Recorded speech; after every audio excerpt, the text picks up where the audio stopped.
Let's go ahead and start, Steve. The Word of God is alive and powerful. And sharper than any two-edged sword, piercing dividing asunder of the soul and the spirit, and the joints and the marrow, and is a critic of the thoughts and intents of the heart. And all Scripture is God-breathed. And is profitable for doctrine, for reproof, for correction, for instruction in righteousness, that the man of God may become mature, thoroughly furnished unto all good works. Study to show yourself approved unto God. A workman that needeth not to be ashamed. Rightly dividing the word of truth. And we always say that the spiritual spin stops right here because we really care for you. So go ahead and pray for us, Steve. Father, it's a great privilege each Monday night to have this Bible study, so we ask your blessings upon it. Dr. Jim, as he teaches it, for all those who are logged on and all those who are here at a later date, that it will have a ripple effect throughout time and eternity. In Jesus' name we pray. Amen. Amen. Let me just say that this is Monday, Tuesday, Wednesday, Thursday, Friday, Saturday. It's 5 days from now at 10 o'clock in the morning, from 10 to 5 in the afternoon. On Saturday at the Hot Springs Convention Center, Pastor Brad West from Arkadelphia Grace Bible Church and Pastor Mark Goad from the church in Hot Springs are hosting a Patriots Bible Conference. You can go out to Facebook and go to just search Patriots Bible Conference, and it'll give you the instructions, the location. It'll give you an opportunity to register if you want to attend. It's free, but I would encourage you to attend with us, and also to invite your friends, but make sure they register. Okay, folks, let's begin with our study tonight, and our first document is going to be really a rehearsal of last week's verse 11. It was very short, but I think that to review this will be helpful when we get to verse 12. And we're on the downside now. We're getting near the end of the book of Philippians, but Philippians 4:10 read this way. It says, "Now I have received very much inner happiness." Now remember, inner happiness is the kind of happiness that God provides. There are three different kinds of happinesses. You remember what there was? Minus H is what? Negative happiness. What is it? What is it? Happiness in sin for a season? No. Or No. What is negative happiness? Not happy. Pleasure. Yeah, but we get pleasure in sin for a season. Pleasure in sin for a season. That's it. What is neutral H? It would be establishment. In other words, following the laws of divine establishment. The laws of Who benefits from that? The entire human race does. The entire human race benefits because what is the purpose of the 5 laws of divine establishment? It's to extend what? Human history. It's to extend the human history to make sure that human history is completed Right. to resolve the spiritual battle called the angelic conflict. So there's negative H, Okay. there's neutral H, and then there is plus H. And plus H is the happiness of God. God, His happiness belongs to you and me if we meet the conditions. And that's what Paul is saying here. He said, "Now I've received very much inner happiness." Why, or where to come from? He says, by means of the Lord. It's His happiness. And he says, why does he have that? He says, "Because now at last you have revived your love thinking concerning me." Now, what was wrong? What was wrong with the Philippian church? What was wrong with them? They kind of forgot about him there. Well, they'd forgotten about him, but why? What had happened to them spiritually? See, don't forget this. It happened to him or What them? What happened to them? Reversionism. They went into reversionism, just like Paul did. Mm-hmm. So these Philippians, the whole church, they'd gone into reversionism. Mm-hmm. And as a result of that, they've recovered. They've revived themselves spiritually. And he says, "I've received very much inner happiness by means of the Lord, because now at last, you have revived your love thinking concerning me." So what they've done, they've put the attention back on Paul again, having gotten away from it while they're in reversionism. He goes on and says, "Then indeed you were thinking, but you had no opportunity." And you remember what was going on there? Where's Paul? Prison. Paul's in prison. They deemed that Paul had a need. So what did they do? What did they do? They sent him a big offering. And who took it to Paul?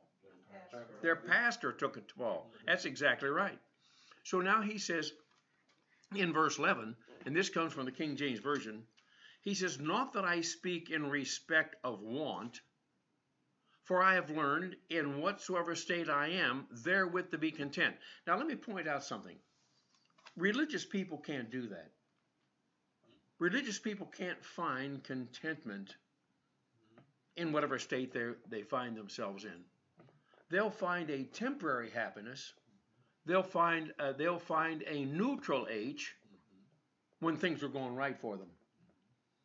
But when the circumstances change, they lose that happiness, because minus H, pleasure and sin for a season, and neutral H, the happiness that comes from following the 5 laws of divine establishment: freedom, marriage, family, nationalism, and employment.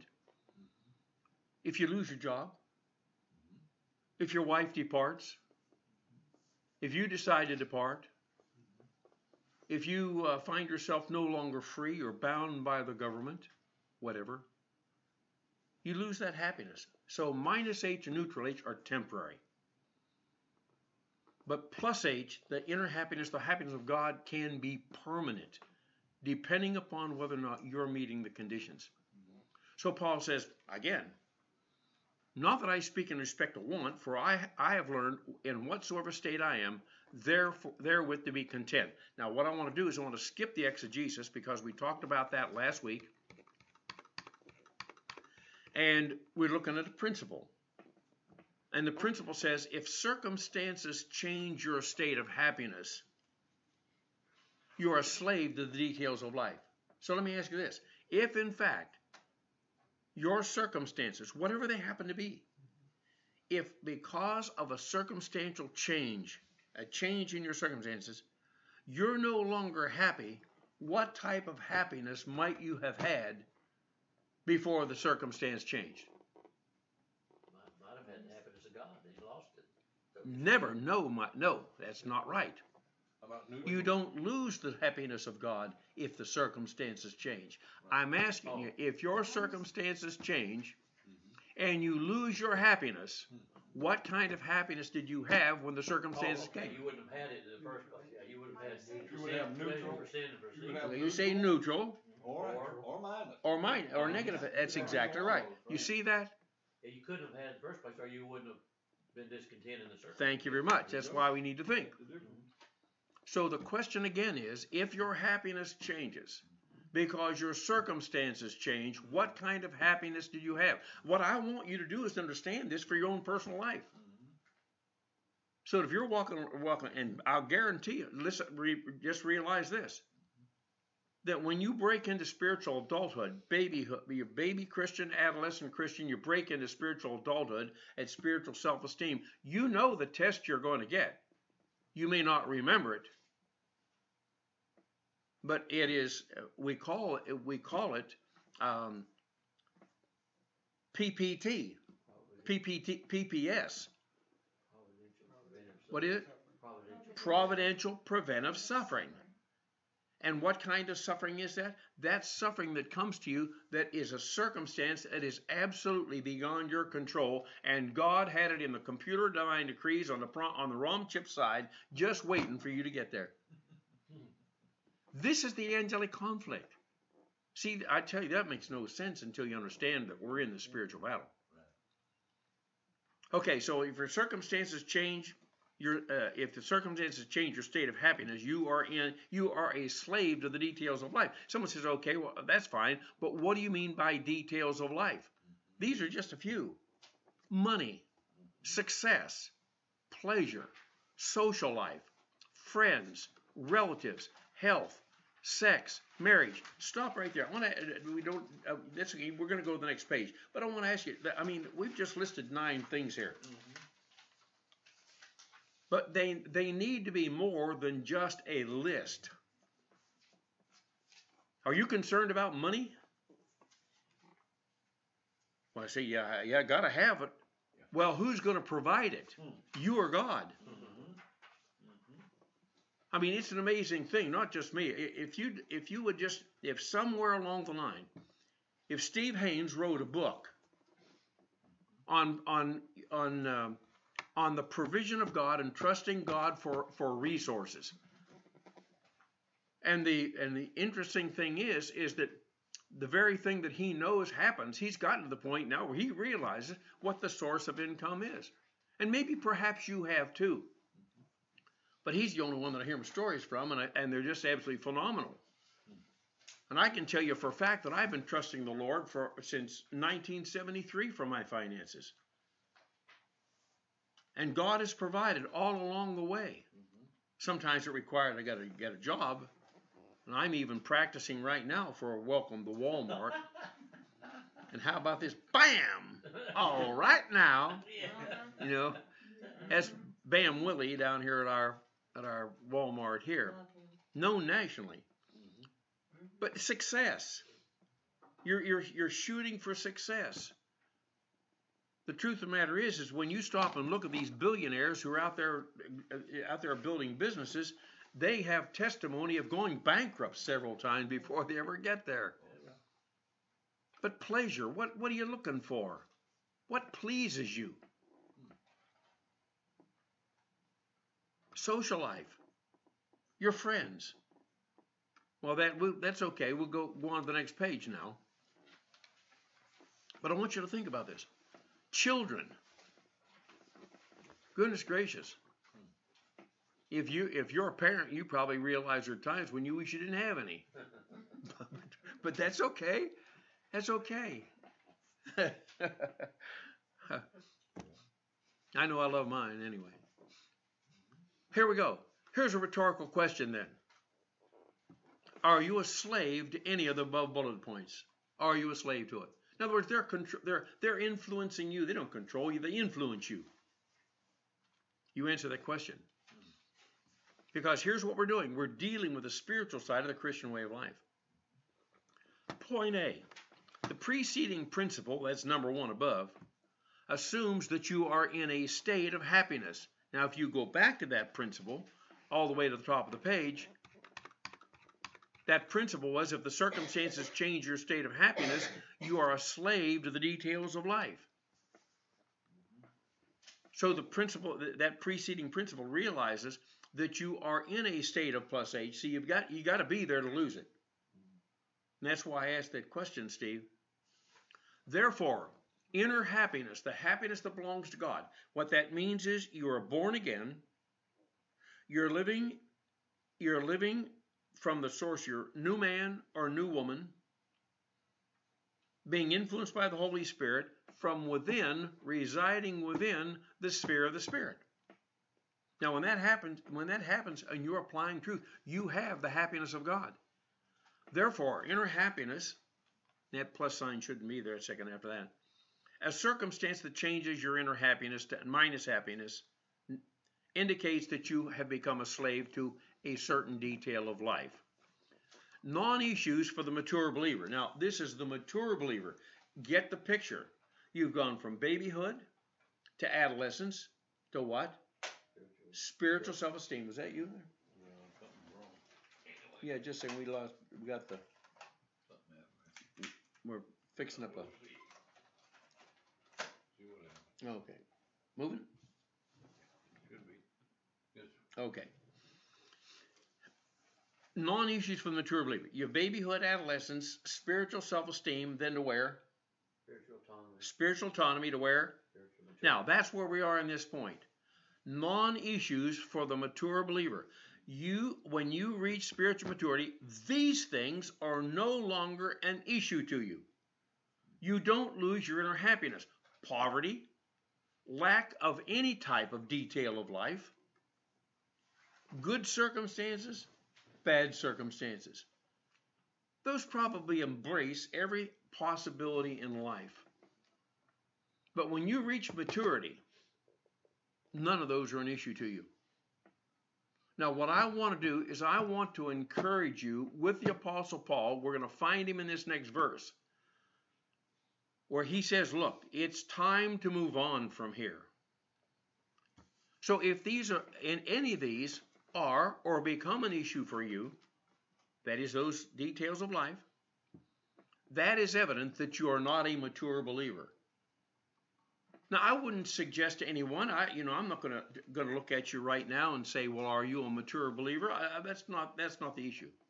Not even am I to be asking or saying to you that I'm a mature believer. But I can tell you for a fact, whether it's you out there on Facebook, whether it's you on WebEx, whether it's me here, those of us in the room, if any of these details of life become an issue to you, even a little bit, it's just an indication you're not there yet. So, poverty merely represents an adverse circumstance of life. You understand that? Poverty, and by the way, I'm thinking, I've got some things going through my head that, quite honestly, I have tried to avoid, or I have avoided talking about it. But there is so much issue today in our society about racism. Please understand. And while I don't mind getting beat up, I'm sort of used to that by now. I mean, beat up the barbs, and you see what's going on in society. I don't have a problem with it. I can handle it. But I'm not interested in stirring up something before the time that it needs to get stirred up.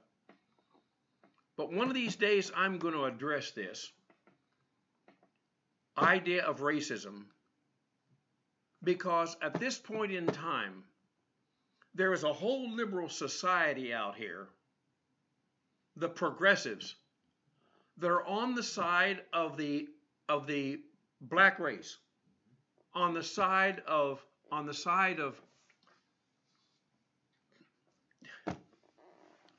the black or brown race. And they're looking back at pre-Civil War. They're looking back at the time when I wasn't even born. And I'll tell you right now, do you know who Candace Owens is? Have you ever heard that name, Candace Owens? Well, if you haven't heard about it, you need to hear her. Because there are black voices out here that are speaking up and addressing this very issue. And I'm aware of white racism, but I'm also aware of black racism. And what I want you to know is that I am a white man. That's not too difficult to see. But what we've got to do is to get away from being frightened or fearful of addressing these issues simply because I'm black, or simply because you're white, or simply because you're black. Because the truth of the matter is, in Scripture, as a Christian, once you become a born-again Christian, there is no distinction between black or white, or male or female, or rich or poor, or Jew or Gentile. But we come into the Christian way of life equal at the foot of the cross. So what I want to do is to get away from this idea and address the issue somewhere along the line, whether I'm understood or not, that where you're talking about white privilege, that term right now is just sending me over the top. White privilege.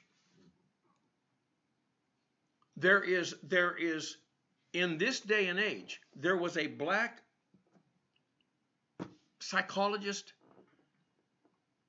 that was on TV about several weeks ago who addressed this and talked about why there has been a resurgence of white privilege. And it's because in our society at this point in time, it has been realized that over the years in the history of the United States of America, that blacks have been oppressed. I understand that. But now when you see what's happening in society, where a white student, for example, who's qualified to go to college, but can't get in because there is a what's the term I'm looking for? Not a ratio. It's a quota. There is a quota. There's a quota where you have to have so many blacks, so many Chicanos, so many Mexicans, so many Spaniards, so many this or so many that before you can get in. It's no longer based on talent or whatever or capability. We need to get beyond that. Forget this thing about white privilege, black privilege. What we need to talk about is Christian privilege. Christian privilege. And we need to bring people into the Christian culture. But I'm talking about the spiritual culture, not this garbage that's going on in denominations. So I'll address this. When I get time, I want to write a paper on this because it needs to be addressed if nobody else is going to say it. It's not about white privilege. It's not about black privilege. And let me ask you this. When you understand the entirety of the angelic conflict, there was a newspaper reporter when President Trump was in a what? Rally. No, this wasn't a rally. He was a news conference. Oh. It was a news conference today. Okay. And he had the president, I think it was from Nigeria, that were there. And they were talking. And the first question that came out of that guy's mouth had to do with what President Trump was supposed to have said about the degradation, the poverty that's going on in various nations in Africa, in South America. And this guy wanted the African president to address the issue of Donald Trump calling these people by a certain name. Have you ever been there? I'm asking, have you ever been there? You see the stuff that's going on the streets out there in California right now? Janet and I saw that in Cuba. We saw that. We saw that in Trinidad. You get off the plane in Trinidad and you go through Box City. You go up Smoky Mountain in the Philippines. They're living in boxes. Do you hear that? Question, why are they doing that? Why is the poverty in those nations? I'll tell you why.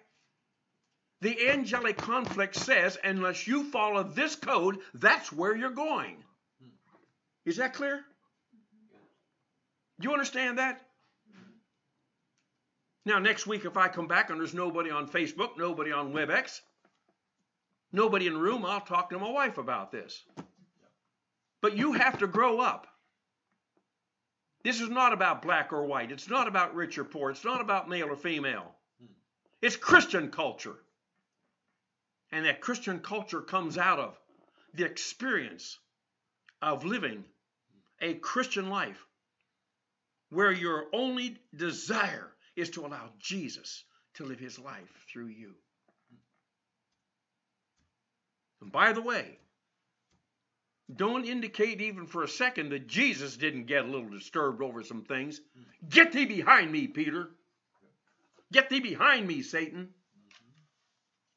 You understand what I'm saying? Yes, sir. I believe you've been called to preach. Thank you, sir. I agree with you, Dr. Jim. No, but I'm telling you, this is an honest thing. I've got to say it. But it's got to be said in such a way that it'll be understood. I'm not anti-anybody. I'm pro-Jesus.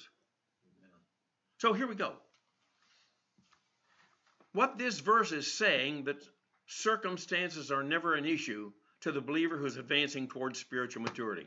Principle. The mature believer is never a slave to his or her circumstances. Now that's a beautiful statement, but I'll guarantee you, many people don't understand it. But when you look at yourself and find yourself in an adverse circumstance, and you realize that one of the details of life has just hit you broadside, how are you going to handle it? God isn't dead. By the way, let me say this, and I'm not going to tell the whole story right now. Maybe Laria will tell it sometime when she has an opportunity. But there's a very possibility within just a few weeks, we will no longer be meeting at Michael's home, but we'll be meeting in a business building in a storefront kind of a situation where Luria is going to move her art events from her house to this place where she's going to lease on JFK. When you go up JFK, get to the light at the top of the hill, it's probably less than 300 or 400 yards down the road and right inside. And we talked to her. I was over there yesterday with them. And she told the story. This lady who leases it right now is a yoga instructor. And she has this yoga company or whatever it is. And she's got this place where she's outgrown it. And so she's moved up the street, and she'd been praying for someone to come and lease this thing for the next 4 months when her lease runs out. And all of a sudden, she and Luria hooked up. This lady's coming back from Chicago. And Luria's standing outside the door looking at me, trying to find out which business this is. But they hooked up. And Luria called me and asked me if I'd go over and take a look at it with her. And while I was there, I was so impressed. I said, whoa, a minute, there's a room over here, there's a side room here. I said, wow. What is a possibility maybe we could meet here on Sunday morning? And she said, certainly. So there's a possibility we'll be moving our Sunday morning service to there. It's easy access. It's amazing. Okay, so here it is. Number 5. The spiritually mature believer has perfect, that is complete. That word perfect means complete. The spiritually mature. Now, we're not talking about spiritual self-esteem, spiritual autonomy. It's SM, okay? The spiritually mature believer has perfect happiness and is occupied with Christ in all circumstances of life. Now, what that means is, let's suppose for a moment you're not a mature believer. You're on the way. You're advancing. Here's some good news for you when you reach there. By the time you reach there, you as a mature believer will have perfect happiness. And perfect happiness, it's complete. And occupation with Christ in all circumstances of life is a reality.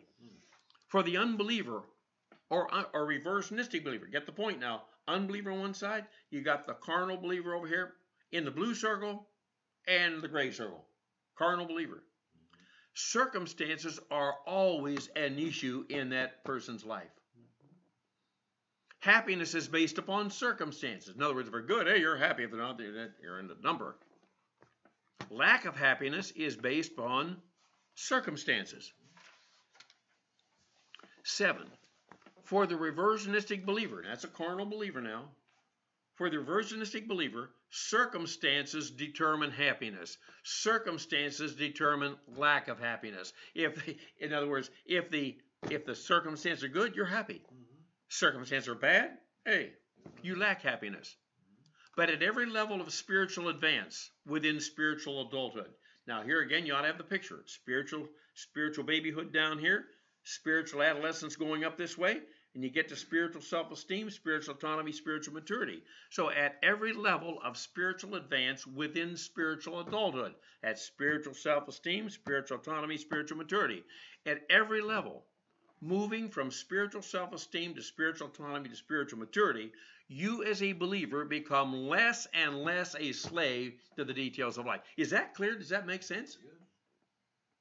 So if you are advancing, the farther you go, the less a slave to circumstances you are. And guess what? That means you are faith resting. You're trusting God for His provision for you in that set of circumstances. And guess what kind of a witness you are at that point in time? Jesus is just exuding from your life. This means that circumstances are no longer an issue to the mature. That's the mature believer. Now, look at this word one more time. Now on this computer that I have here, it went haywire not too long ago, and I don't have the Greek font on there. So you can see it in your notes there. This Greek adjective describes independence and freedom from enslavement to the details of life. Now, what that word there, it says it describes independence, You're independent now from the details of life. You're free from enslavement to the details of life. Now, here's what I'm going to do. I'm going to go back to the first page again. And that word that we had there, the last word, is the last word in that verse. It's content. It's content. So when you find contentment at spiritual maturity, it describes you're independent and you're free from enslavement to the details of life. Isn't that a great concept? Isn't that a great idea? Now let me do something here for just a moment, because this up on Facebook, my phone seems to be going sideways here, and I don't want that to happen. Okay, it just seems to be sliding. Okay, let's go on to our next page now. The next document, that is. Okay. Now this is verse 12. And I'm going to shut my camera down here. Now here we are. In verse 12. From verse 12 to verse 19, as we're moving toward the end of the chapter, here's what we're going to see. The next objective after super grace alpha. Now super grace alpha, let's see, I'm going to look at something else here, because it looks to me like maybe that the font size has gone down there. So I'm going to go full screen here to make it easier for you to see. From verse 12 to verse 19, we're going to see that Paul and the Philippians have already reached, again, spiritual self-esteem. They've recovered from reversionism. So Paul says, okay, now the next objective is going from super grace alpha, that's spiritual self-esteem, on to ultra super grace is my objective. My objective out there is ultra super grace. It is spiritual maturity. Here's what Philippians 4:12 says. In light of last verse, he says, I know both how to be abased and I know how to abound. He said, everywhere and in all things I am instructed both to be full and to be hungry, both to abound and to suffer need. Now let me point out something. When you look at that verse and look at it in the King James Version, look at it in the English,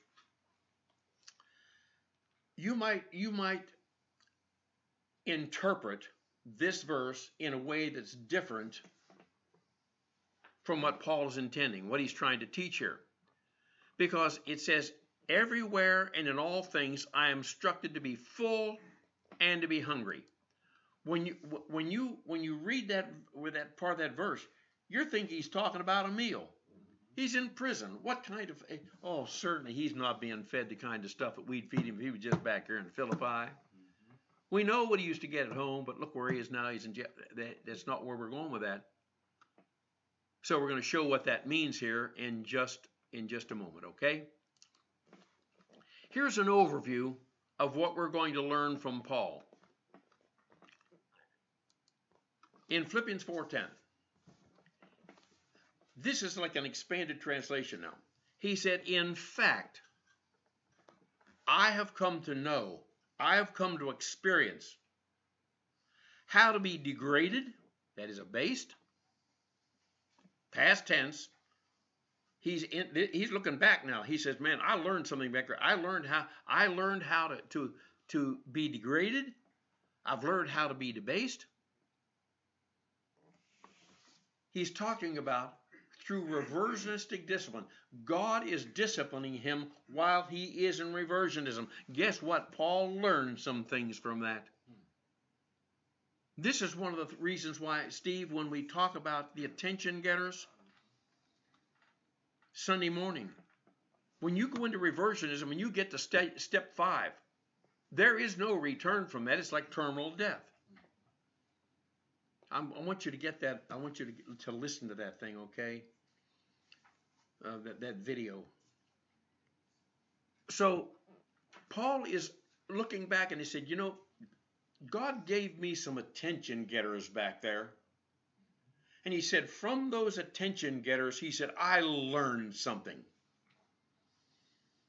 Now, the intent is that if you go into reversionism and God is giving you attention getters, He's teaching you something so that you can reverse that process and get back to where you were before and keep on advancing, so one day you would reach spiritual maturity in the Christian way of life. So Paul goes on to say, regarding this same verse, he said, I've come to know what it is to live in prosperity. As Paul's recovering, he's back to super grace alpha now, spiritual self-esteem, in his present spiritual status. That's where he is now. Paul has recovered from reversionism. But with all that adversity back there, all those attention getters, he learned something back there that enabled him to recover, and he's back to spiritual self-esteem right now. He says in every place, he goes on and says, in every place and in all circumstances, I have been instructed, I have been initiated in the past with the result that Paul now has a structure. Let's say that again. In every place and in all circumstances, Paul said, I have been instructed, I have been initiated. When? I was initiated in the past with a result that now I have a structure of edification. I am growing in Christ. I'm growing in my soul. My doctrine is being added to my life. So in every place and all circumstances, he said, I've been instructed. What's he being instructed about? Look at it. He said, I've been instructed in both how to be well fed, that's saturated with doctrine, and to hunger for doctrine. So this is not hunger for pasta. This is not hunger for a pizza, a taco, or a steak. No, this is spiritual hunger, and the issue is doctrine. Now, there's an application here. Paul is telling us about learning to be happy in any condition in which we find ourselves. And he teaches us that the believer in super grace alpha, those terms are synonymous, that and spiritual self-esteem, both same location. He said he also teaches us that the believer in super grace alpha, he says, moves on in the study of doctrine. So when you've recovered from your reversionism, you get to spiritual adulthood. This is not the place to stop. You don't stop at spiritual self-esteem any more than you stop the moment you got saved. Many people say, hey, look here, I've finally gotten here. Hey, I'm experiencing some happiness now. I guess this must be the end of the road. No, it really isn't. So you are both well fed, yet hunger. See, you're well fed, but yet let me ask you, stop and look at that. Let's just use you here as an example. Those of you on Facebook, those of you that'll be out here on YouTube, those of you on WebEx, you're here time and time and time and time and time and time again. Every time the quote-unquote door opens up, you're here. Now, let's go back here. Hopefully, you are being well fed. But by being well fed, to get from babyhood through adolescence, to get to spiritual self-esteem, you've broken into spiritual adulthood because you have been well fed. You took advantage of being well fed. But guess what? When you get to spiritual self-esteem, you've been so well fed, you don't want to stop here. You want to keep going on. And that's what Paul's talking about here.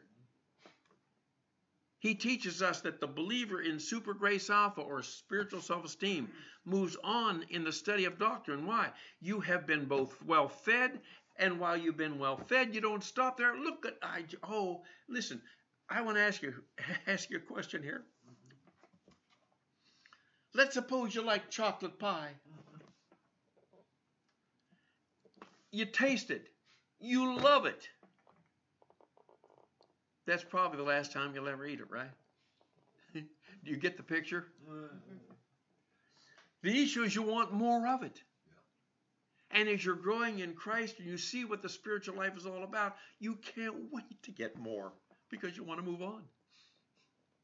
So you're both well fed and hunger for more, and that means you're moving on to ultra super grace from spiritual self-esteem all the way to spiritual maturity. And this is like having what is like this hunger, being well fed and hungry, this is like having a huge empty well on the inside of you that just cannot seem to be filled. Now, I don't have maybe close physical contact with many of you that are out here, but I can tell you for a fact, Steve has told me this time and time again, Steve. And I'm happy for you, but I'm also, you are my joy. You in this room are my joy. You on Facebook are my joy. You on WebEx are my joy. Why? Because you just keep showing up. And you're not coming because you want the popcorn. Well, some of you. No. No. It's the coffee. Oh, no. Yeah, it's the coffee. No, I understand. No, understand. We're being fed the word of God. Yeah, but see, you're my joy, and you just keep coming back because you want to move on. So you're like an empty well. I'm like an empty well. I'm like that. Sometimes now when I ask Janet if I can study, she lets me study. The truth is, she tried to drag me away from the computer. She gets up in the morning, I'm at the computer. She goes to bed at night, I'm at the computer. She wakes up in the middle of the night, to go, I'm at the computer. I'm telling you, I'm driven. I'm driven to this.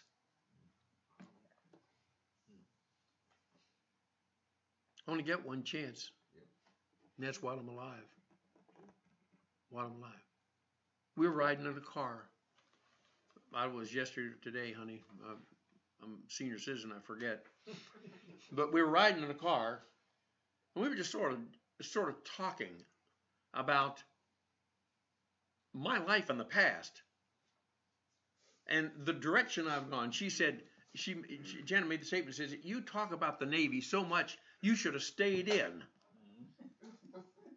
She said, you should have stayed in and retired in the Navy. And I think I've told this story. When before I left Trinidad, I passed the test for Ensign Medical Service Corps. I was in line within the next year to become an officer. And the young man that I went to school with, mat school in Portsmouth, Virginia, in about 1960, he stayed in, and he retired as a rear admiral at San Diego after 20-some years. I have no doubt that I'd have done the same thing. But the truth of the matter is that God's interrupted my life many times along the way, saying, this ain't it. This is not it. And so my wife, my children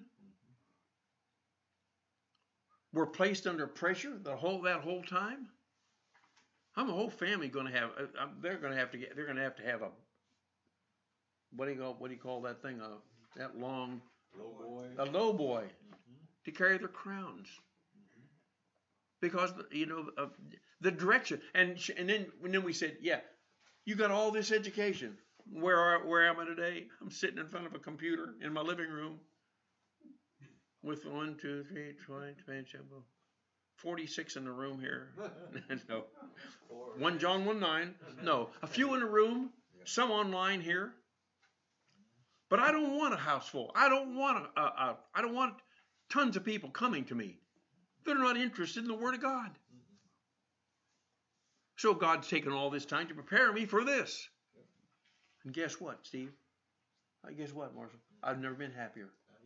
Never been happier. So this is like having an empty well. Moving on from there. Sorry for all that. Verse 12 says, there it is. There's the verse, and here's the exegesis of that. So here's the English down the left-hand column. Second column is the Greek words. And the third column is the form that it comes in, and then the translation that comes from all that. So here's some things that we're to learn from verse 12. Again, verse 12 says this. He said, I know both how to be abased and I know how to abound.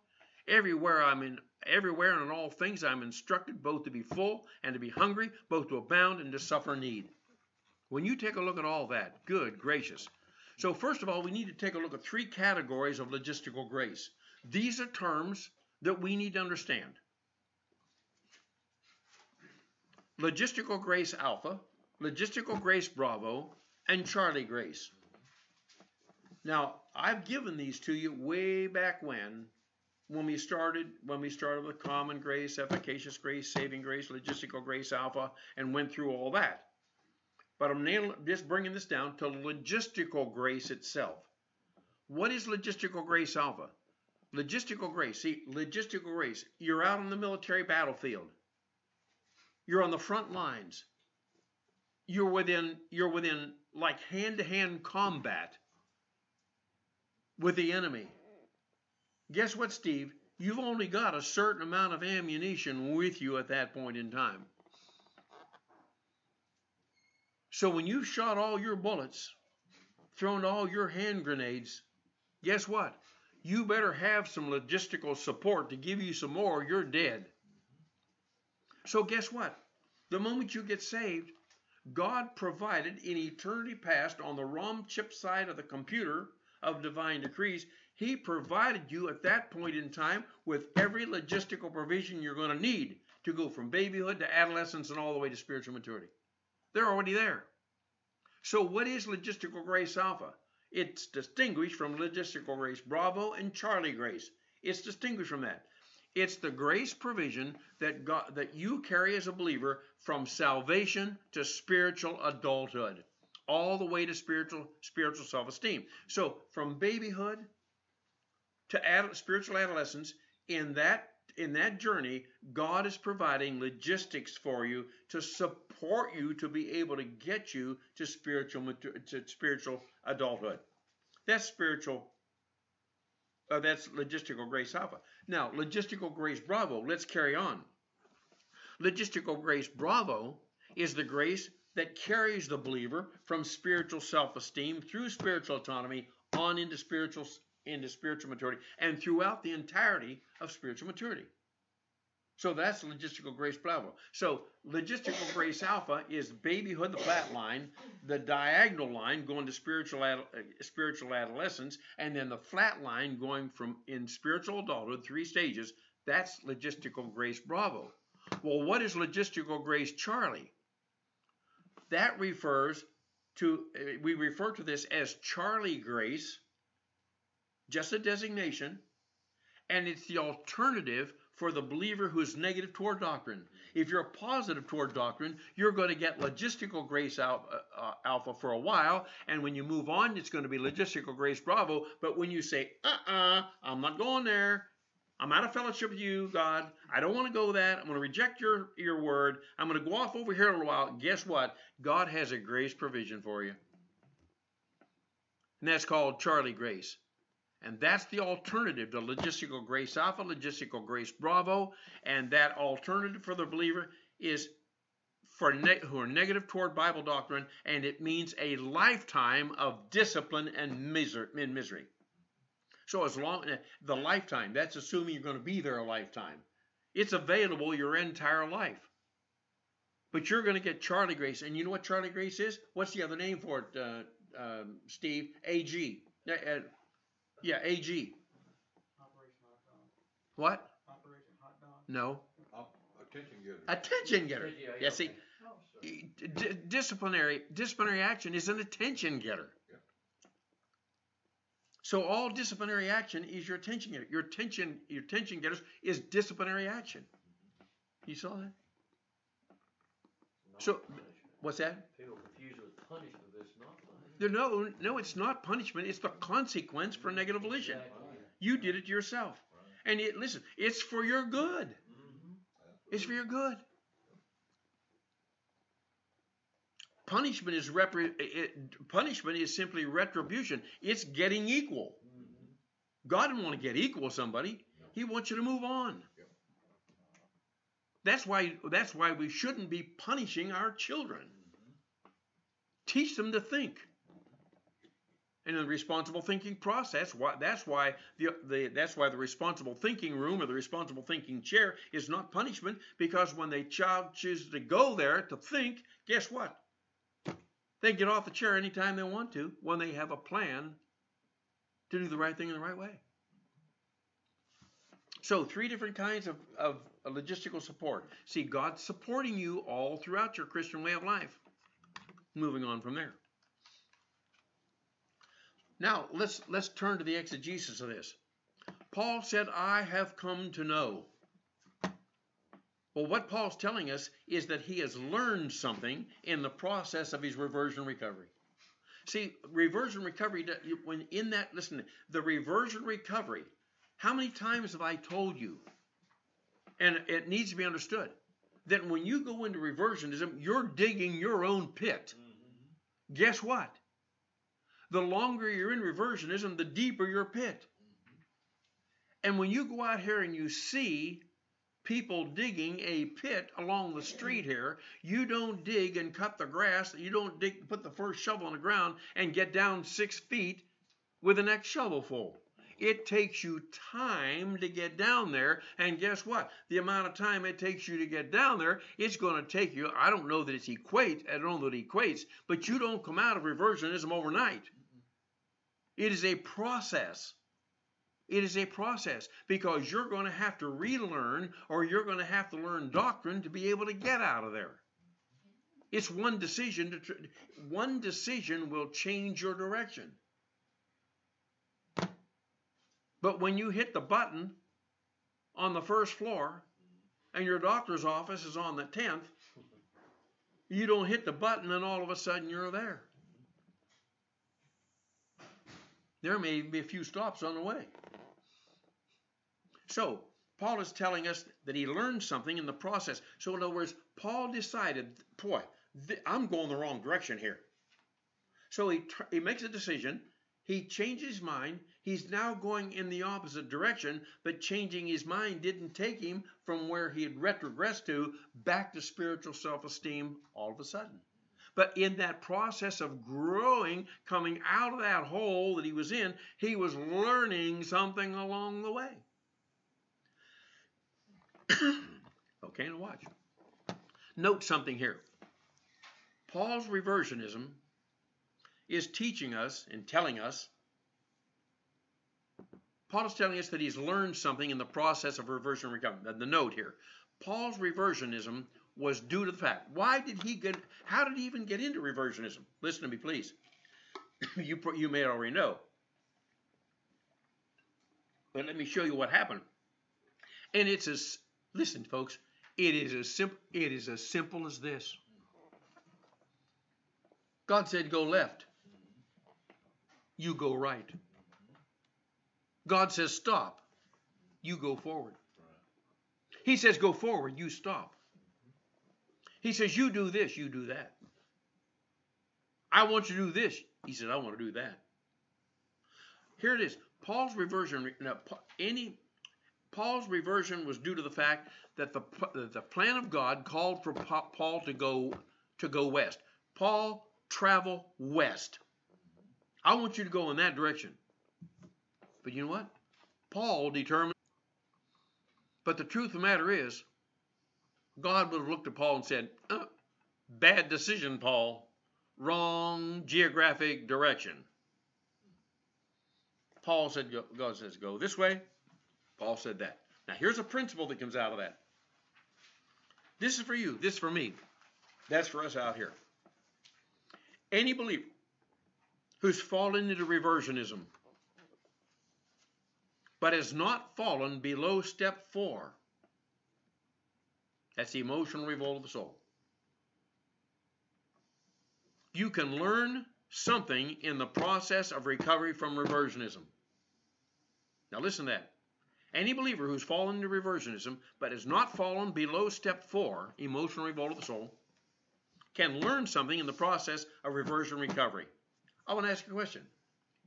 For those of you who may have heard last Sunday morning, why can't you recover if you go past 4?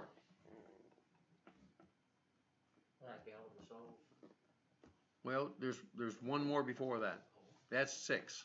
Reverse process reversion. That's 8. I'm going the wrong direction. You remember what it was, son? You mentioned at lunch yesterday. attitude toward doctrine. What's that?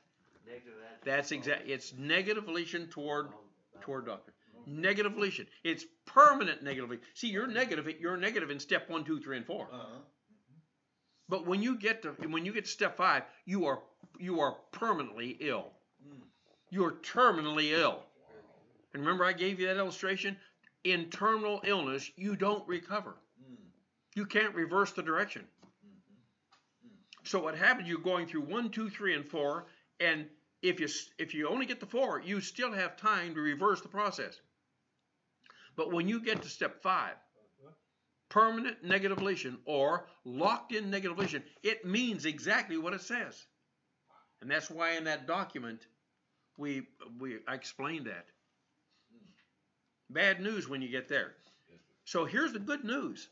If you are in reversionism, you have been distracted. You're reacting to the circumstances of life. That's step 1. You're on a frantic search for happiness. Doesn't work. You move on to Operation Boomerang because everything you try fails. Doesn't work. So now you just become all emotional. You're seeking emotional happiness or whatever. That doesn't work either. And you go into the next stage. You're done. Now it's black out of the soul, scar tissue of the soul, and reverse process reversionism, and ultimately the sin unto death. So the principle is that the believer who has fallen into reversionism and has not fallen beyond step 4 can learn something in the process of recovery from reversionism. And here's the principle. Reversion recovery requires the metabolization of doctrine. The metabolization of truth. You can't get out of it if you don't know the truth. You got into it because you didn't know the truth. You rejected the truth. I mean, all this makes so much sense to me. So much sense. And when you're beginning to realize that you're in the angelic conflict, and realizes that I made the statement yesterday. We used to have a little plaque on the wall, and it had to do with dancing in the rain. I forget is it still there? Do you know what? Do you remember what it says? All I remember was dancing in the rain, but anyway, that's okay. When there's come storms in life, you dance and learn. Yeah, we dance in the rain. That's it. When the storms come, you dance in the rain. Hey, okay. Happiness in all circumstances. I mean, you know what that does inside me when I hear that and see that? That just said, bring it on, Lord. You know? So, point 2. Paul learned several things. So, yeah, he said, I have come to know. Yeah, sure enough. Well, what did he come to know? He said he's going to show you he's learned how to be degraded. Here he is. He's top dog in the Mosaic laws, a Pharisee of Pharisees. Now he's in jail. Okay. He learned how to be degraded. He learned what it is to live in prosperity. Where? He learned to live in prosperity everywhere, in every place, and under all circumstances. He learned how to be well fed. He learned how to be hungry. He learned how to suffer need. Now, that's what that verse says. The question is, what does it mean? Here it is. First of all, Paul learned how to be degraded. There's the Greek word there. Tapainao. And it means to be debased. Degraded. So here's the issue. And here's why you study the Word of God. This is why you study words etymologically. That word tapainao, in the ancient world, at the time of writing here, all dining rooms were on split levels. All dining rooms were on split levels. Now the question, well, okay, so you get split level dining room. It's not split level house, it's split level dining room. The reason all dining rooms were on split levels is during the time of the Roman Empire, people became very class conscious. Does that sound like what we were talking about earlier this morning, early this evening, beginning of class? As the word tapainao came into the New Testament, it had the meaning of being helpless or being assigned to a lower place at the table. Where's Paul now? Is he in the top level? Paul is helpless. He's been assigned a lower place at the table. He's in prison. Now, the grammatical construction of this word indicates the following, and this is why it is so important for pastors to study the Word of God in this manner, so they can spell it out to you as to what this means, because you aren't going to get this in the English. This word helpless, to be at a lower, to be debased. The customary present, it's a present tense, but it's a customary present, and that denotes what habitually occurs when a believer falls into reversionism. What happens? It habitually occurs. Okay, so what does that mean? It habitually occurs. So when you go into reversionism, what's going to happen? Habitually, you're going to be, what's that D word there? Debased. Degraded. The passive voice of that same word means that Paul, as a reversionistic believer, receives the action of the verb. He's helpless. Guess what he's getting? He's getting discipline. He's being debased. He's getting attention getters. The debasement, that word debasement, he said, I've learned how to be debased. Guess what? If you've ever been in reversionism and you had this divine discipline come to you, you're learning what it means to be debased. Question, are we understanding that? You just take a look at the adversities in your life because of the wrong decisions I've made, you've made, we've made. And just say, hey, look here, that's being debased. God's putting you down. He wants you to get the picture. So debasement was debasement, not debasement. It's not debasement. I don't know what that is. It's not debasement. Was a warning discipline. It's an attention getter indicating, Paul, you're going in the wrong geographic direction. You see that? So the next word is the word and it's translated also. And it indicates that debasement was the end of Paul's learning experience during his reversion recovery.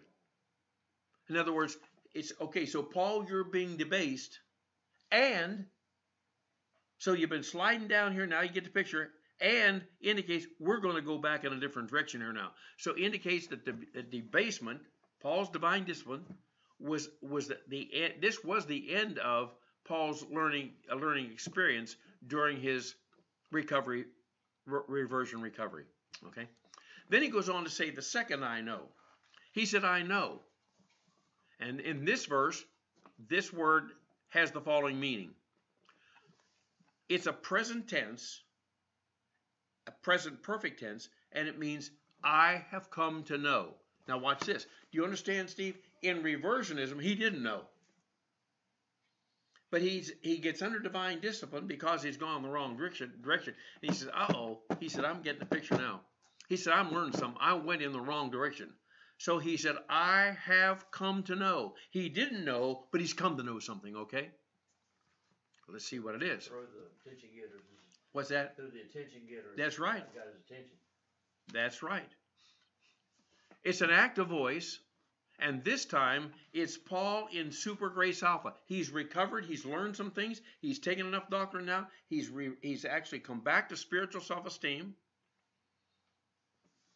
And that is permitting, in other words, because he is growing, it's permitting him to know something.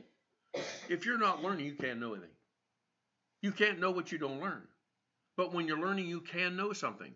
And the infinitive of this word indicates that it was Paul's purpose to learn. He was going downhill. The attention getters were something else in his life. God shows him, you're going the wrong direction. He said, whoo, I need to turn around. As he turns around, he begins to grow. He said, I'm learning some things here.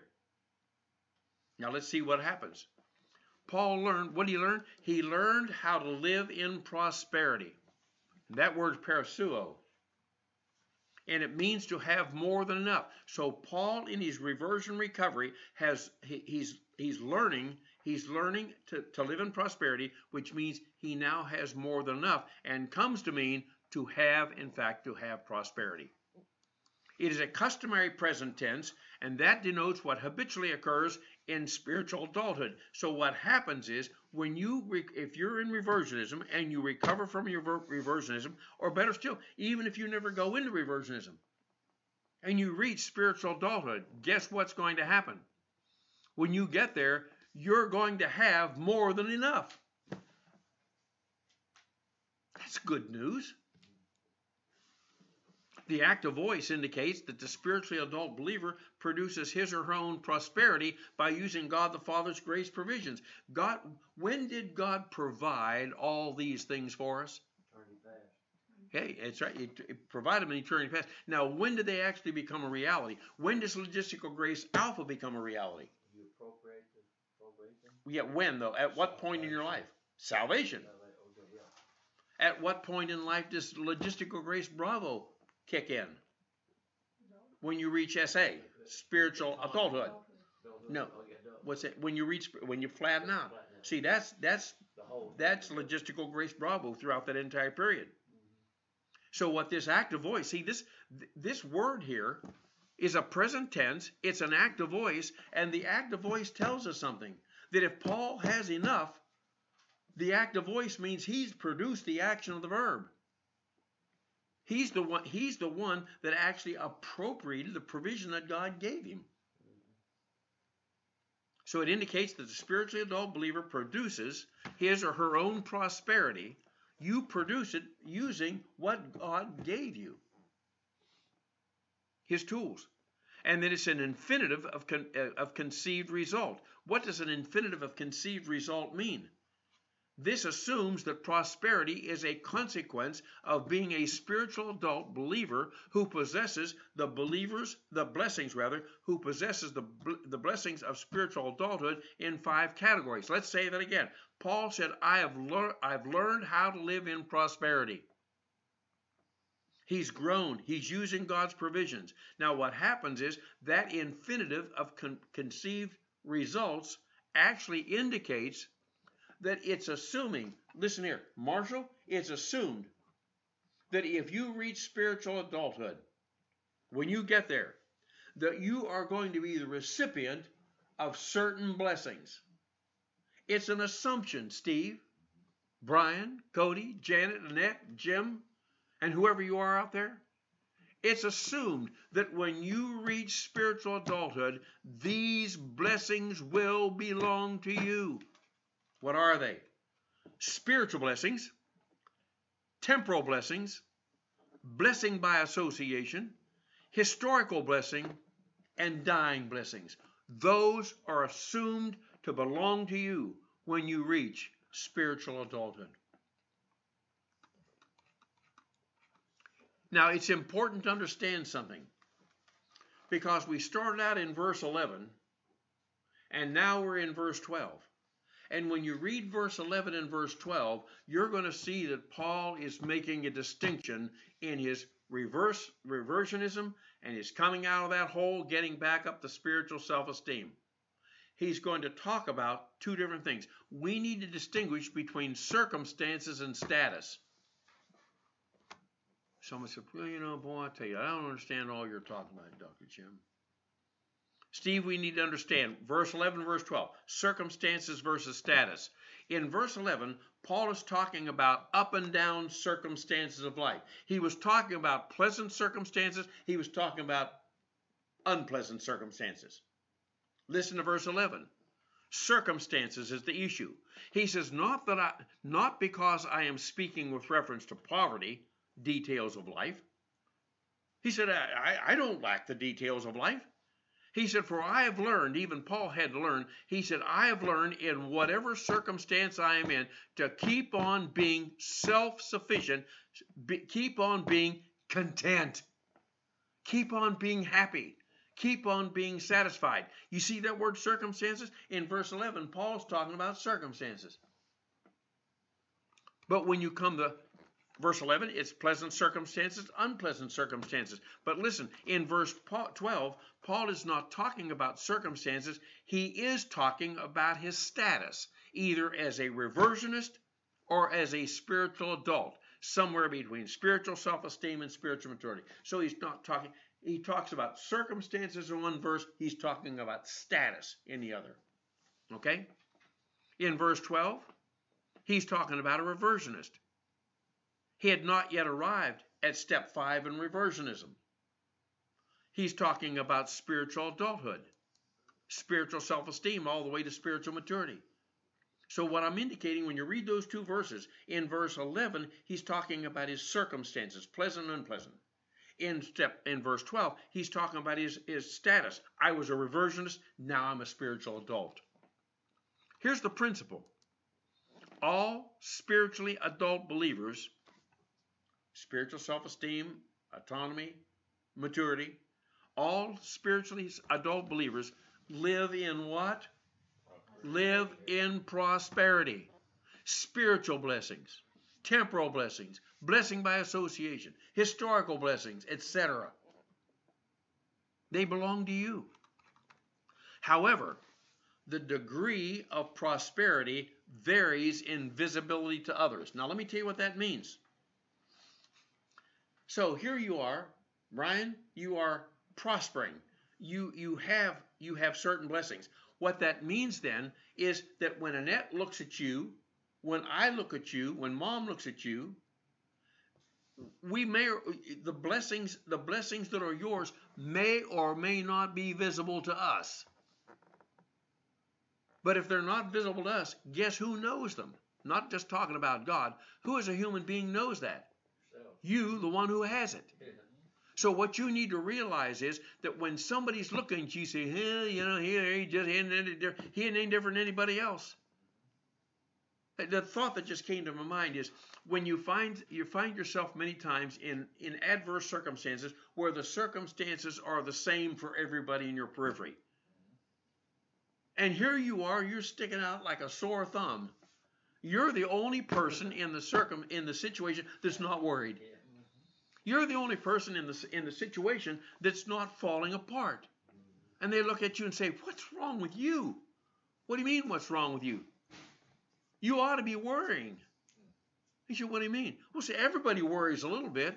No, they don't. No, we don't. Don't have to. The degree of prosperity then, whether it's any one of those 5, it varies in visibility to other people.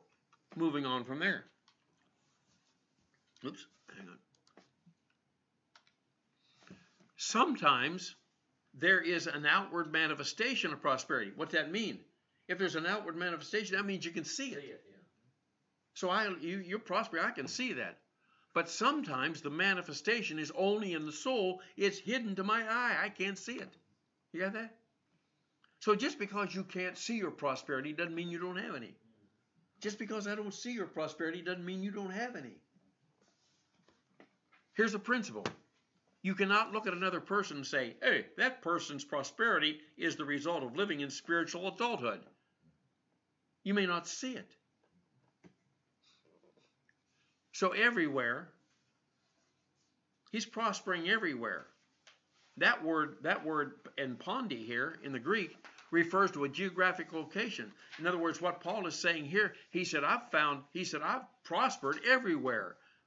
I prospered in Jerusalem. I prospered in Caesarea. He says, now I'm prospering in Rome. He says, I prospered not only everywhere, but I've prospered in all things.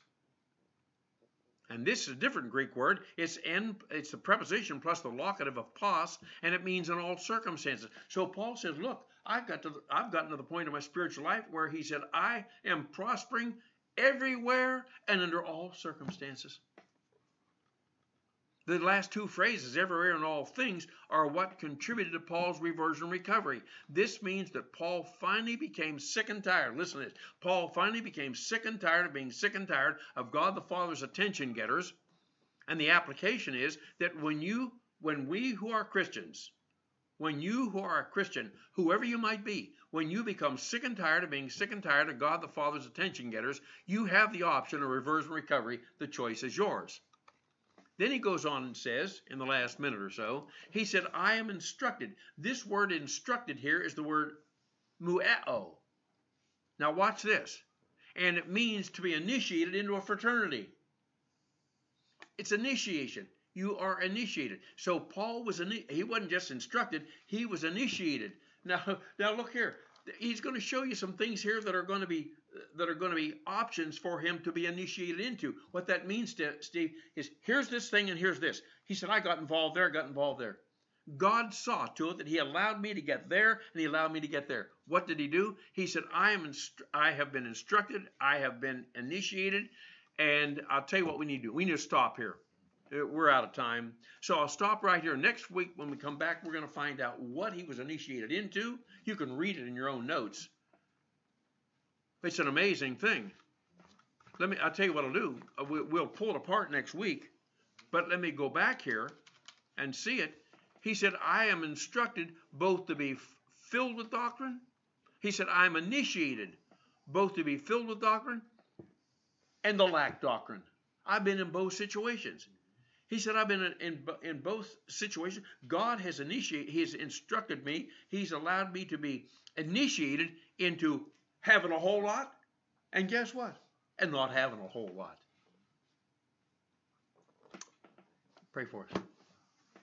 Oh, this is a very awesome study, very applicable to life, Father. We know that it's given that we're going to have the circumstances of life, and we're our own worst enemies. We don't acknowledge the attention getters that are designed for our own spiritual growth, designed for our own blessing time and rewards eternity, designed for resolving the angelic conflict. We don't see that. We're our own worst enemies, yet we're our own best